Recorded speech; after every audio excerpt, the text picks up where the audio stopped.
आप देख रहे हैं एबीपी न्यूज और लगातार यूक्रेन और रूस के बीच चल रहे युद्ध के चौथे दिन की तमाम अपडेट्स हम आप तक लेकर आ रहे हैं। और इस बीच एक और बड़ी खबर आ रही है जिसे जिया हमें बताएंगे, क्योंकि खार्किव पर रूसी सेना का दावा है कि उन्होंने अब कब्जा कर लिया है। कौन से बड़े शहरों में रूस की सेना घुस गई है, जिया?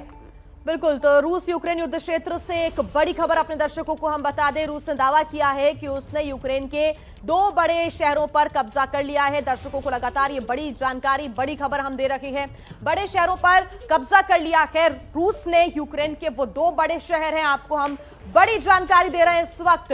वो 2 बड़े शहर कौन से, इसके पहले खार्किव में आपको जो रूसी ट्रक्स हैं, टैंकर्स हैं, ये जाते हुए नजर आ रहे थे। खार्किव पर तो कब्जा हो चुका है ऐसा लग रहा है।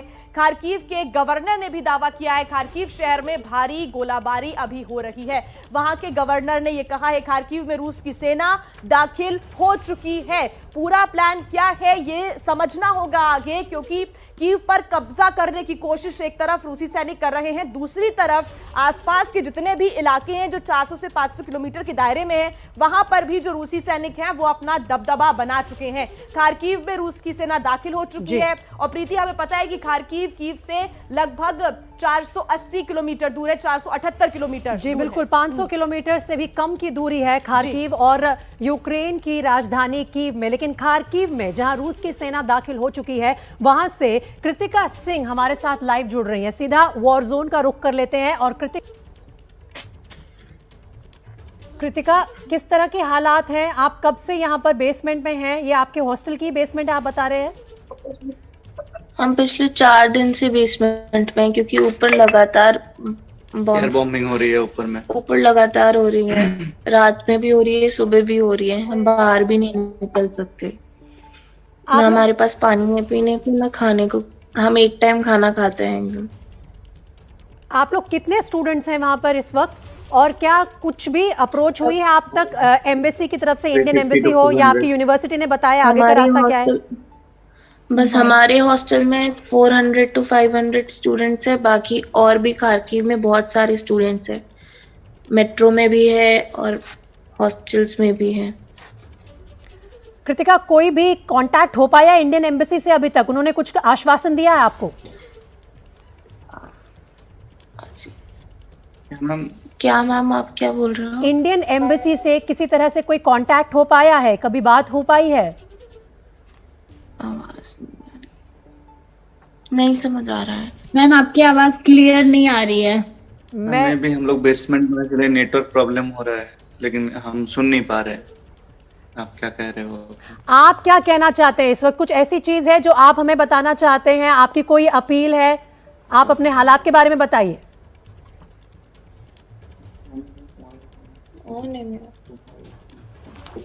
मेरे ख्याल से नेटवर्क की ज़्यादा प्रॉब्लम इसलिए है कि एक तो ये छात्र जो हैं अपने हॉस्टल के बेसमेंट में ही रुके हुए हैं, उन्हें वहीं रहने को कहा गया है, क्योंकि जैसा वो खुद बता रहे हैं पिछले 3 से 4 दिन से लगातार धमाकों की आवाज़ आ रही है। कृतिका, फिलहाल आपका बहुत बहुत शुक्रिया। हम यही कहेंगे आप लोग जहां हैं वहां सुरक्षित रहिए, और किसी तरह से अगर इंडियन एम्बेसी तक इन छात्रों की बात पहुंच जाएगी तो वो भी इनकी मदद करने की पूरी कोशिश करेंगे। मेरे सहयोगी प्रणय उपाध्याय भी हमारे साथ कीव से लाइव जुड़ रहे हैं, यूक्रेन की राजधानी से।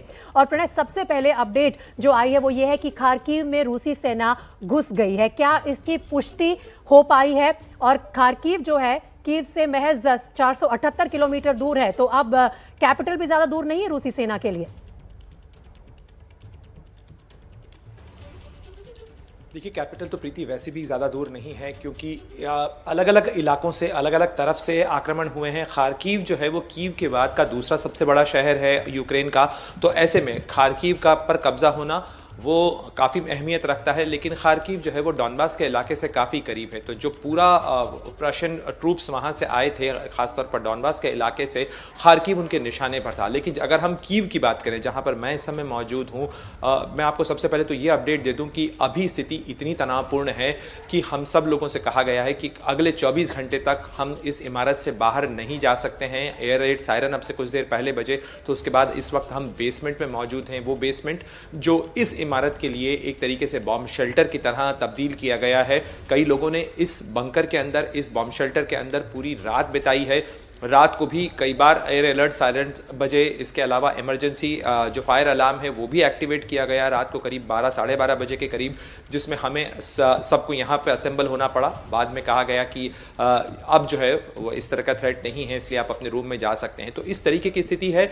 कोई भी इस समय शहर में बाहर निकलने की इजाज़त उसको नहीं है, वो नहीं जा सकता है। सब लोगों से घर में रहने को कहा गया। और इसके अलावा पूरा एक सर्कुलर डिफेंस जो है वो कीव के आसपास बनाया गया है, क्योंकि कीव के आउटस्कर्ट्स पे, यानी कीव के जो बाहरी इलाके हैं, करीब वसली कीव का इलाका हो या उज़बरान का इलाका हो, वहाँ पर भयानक लड़ाई चल रही है, अभी भी चल रही है, और धमाकों की आवाज़ रह रह कर आती है कुछ देर में।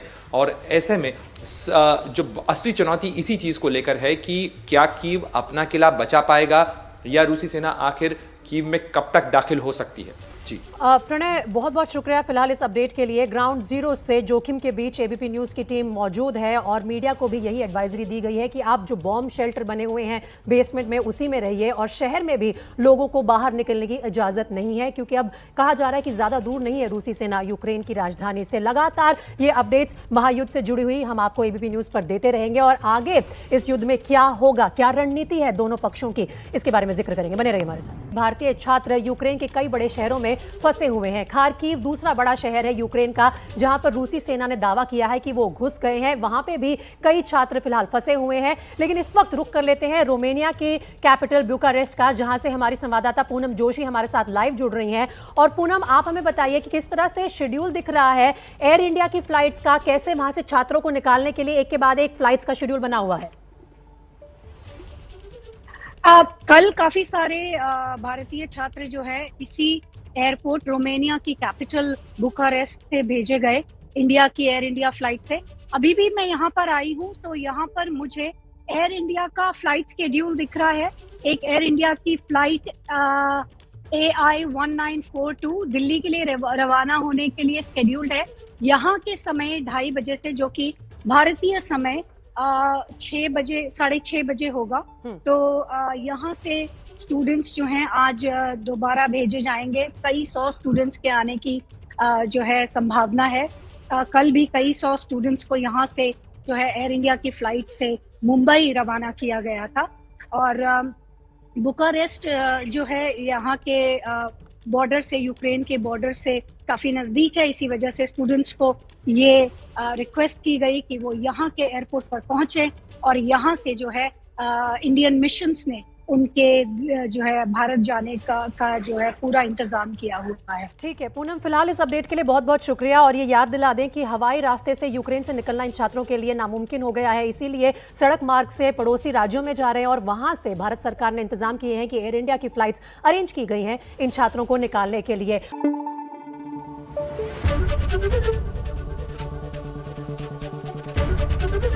एबीपी न्यूज आपको रखे आगे।